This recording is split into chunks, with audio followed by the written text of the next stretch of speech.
mediate, mediate, mediate.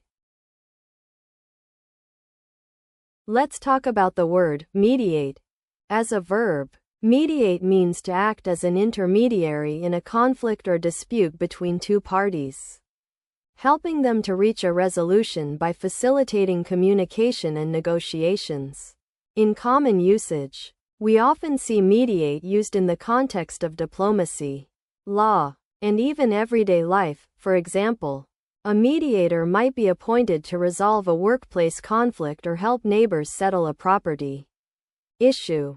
A key point to note about this word is that it's closely related to its opposite, mediate, which means to avoid or put off dealing with a problem. So while mediate implies taking action to resolve an issue, mediated implies sidestepping it. Here are 3 example sentences using the word mediate with different contexts.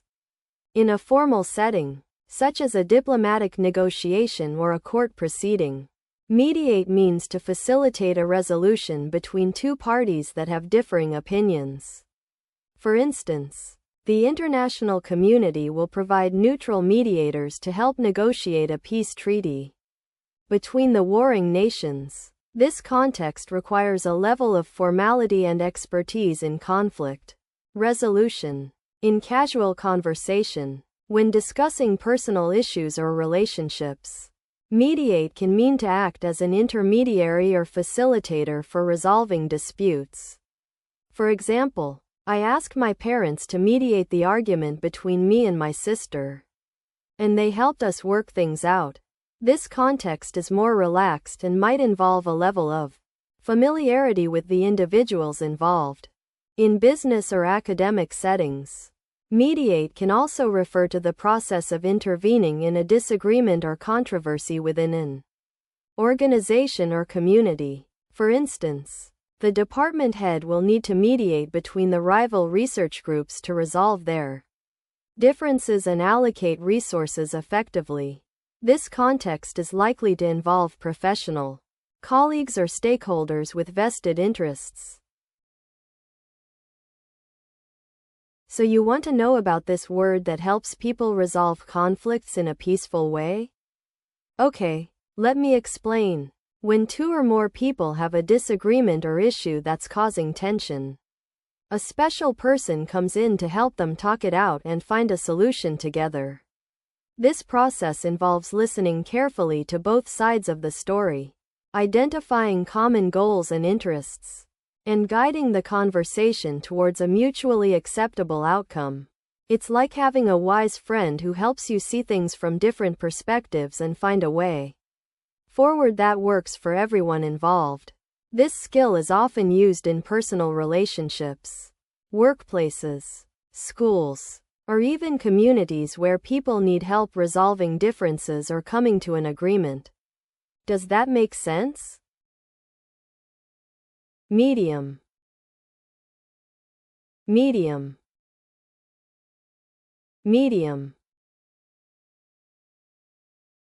Let's talk about the word medium.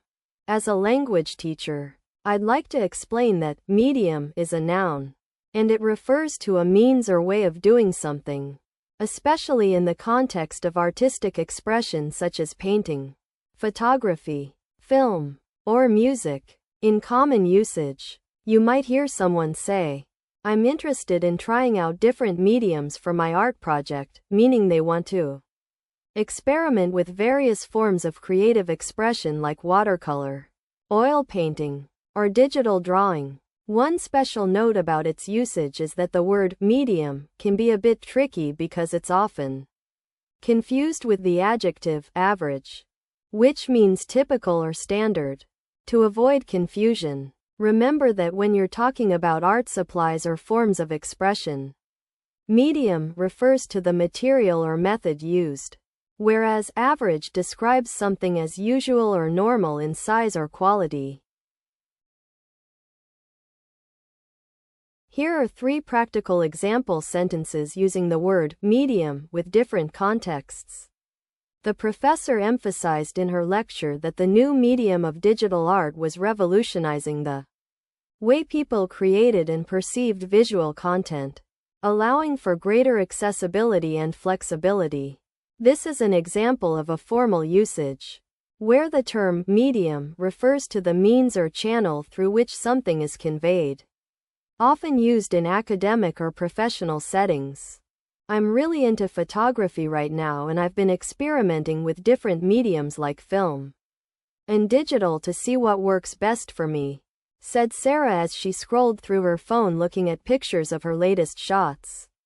This is an example of a casual conversation usage, where the term medium refers to the material or substance used in art or other creative pursuits.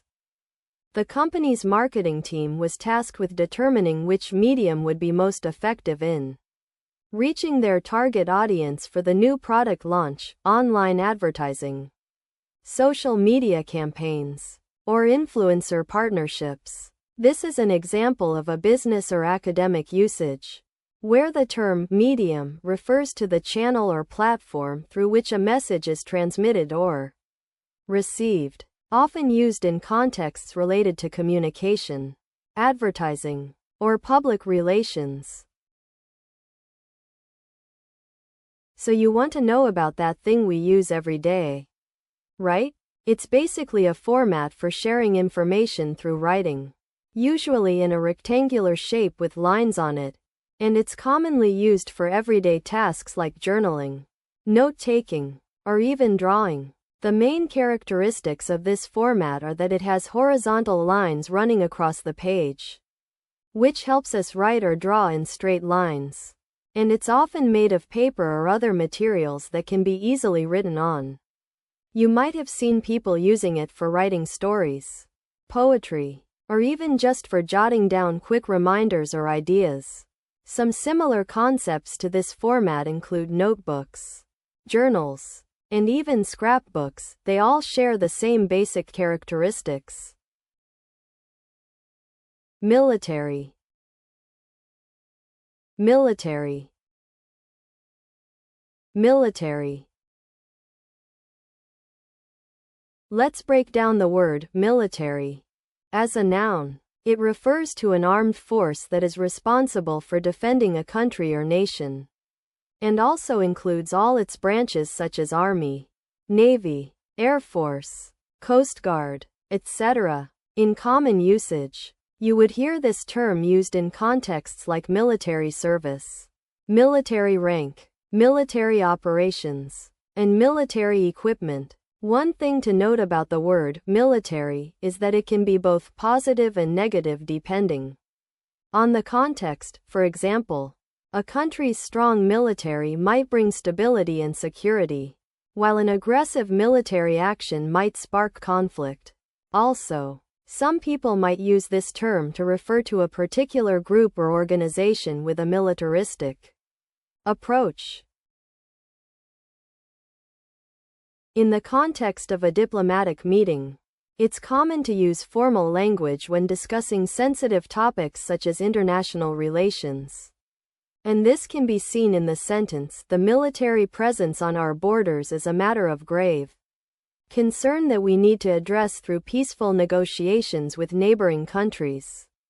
Here, the word military is used in a formal tone to convey the importance and seriousness of the issue at hand. In contrast, when discussing sports with a friend over coffee, using the phrase, "I'm not exactly sure what the military strategy would be for our fantasy football league, but I do know who I'd pick for each position," shows how casually the word can be used in everyday conversation to add flavor and humor to an otherwise mundane topic.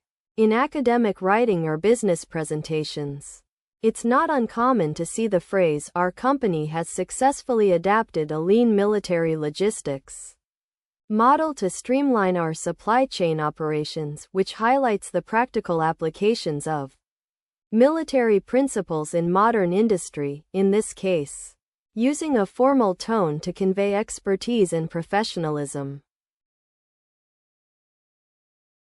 So you want to know about groups that are organized and trained for protection and defense? These organizations are typically made up of people who have received special training in areas such as combat, tactics, and leadership. They often work together as teams, following a strict hierarchy and set of rules, with a focus on discipline and obedience. Imagine a large group of people, often working together with specialized equipment and vehicles, who are responsible for maintaining order and security in times of conflict or crisis. Think of it like a well-trained sports team, but instead of competing in games, they work to protect their communities and countries.